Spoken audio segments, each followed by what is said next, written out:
Donald Trump is showing signs of dementia. Nothing bad can happen. It can only good happen.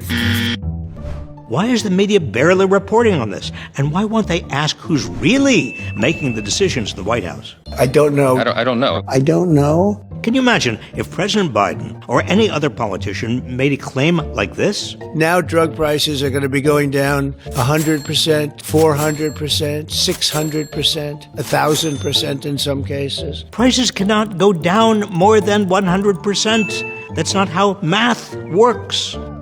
But Trump's fantastical claims have gotten more and more unhinged. AOC's low IQ. Have her pass the exams that I take.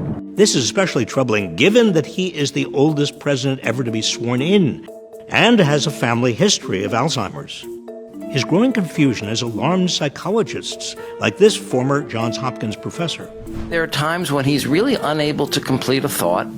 I've been looking at those things with the little gray. They're always broken. Actually, sometimes is unable to complete a word. The FDA will be notifying physicians that the use of acetaminophen. It's called a phonemic paraphasia. There's dozens of examples. They're online.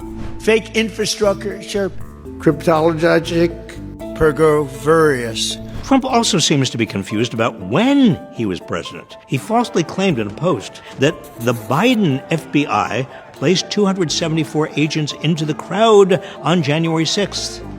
Hello? Biden wasn't president. Come on, folks. And Trump keeps claiming that the Epstein files were a hoax created by his predecessors. These files were made up by Comey. They were made up by Obama. They were made up by the Biden, Even though the arrest and demise of Trump's close friend Jeffrey Epstein happened during Trump's own first term.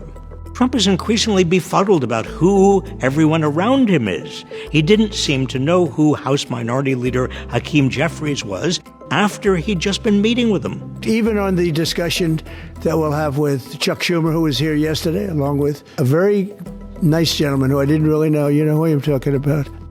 Trump has become unable to stay on topic.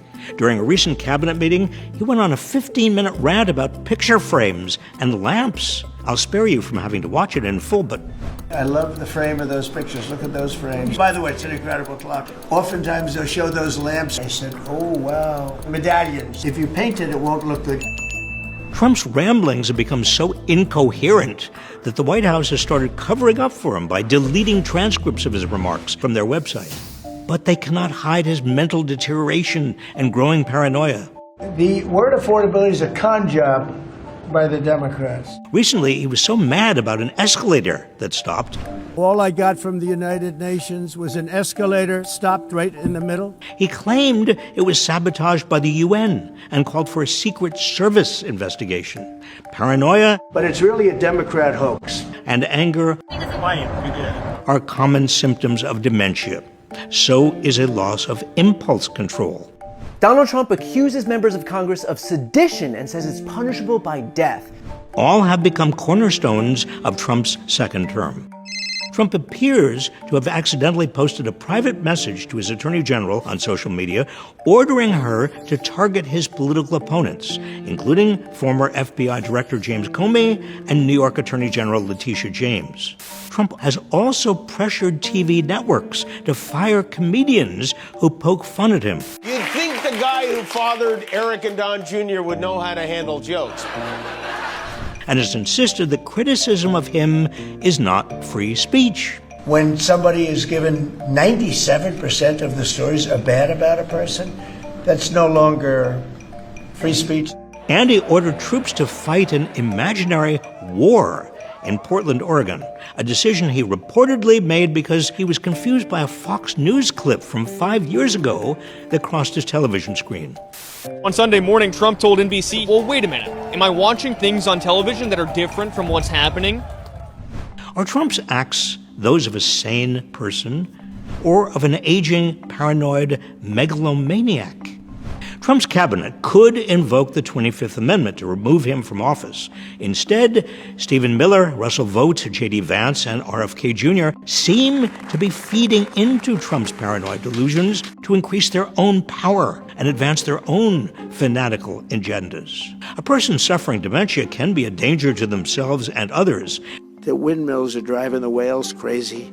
In the most tragic cases, they can be manipulated and taken advantage of by unscrupulous relatives or caretakers.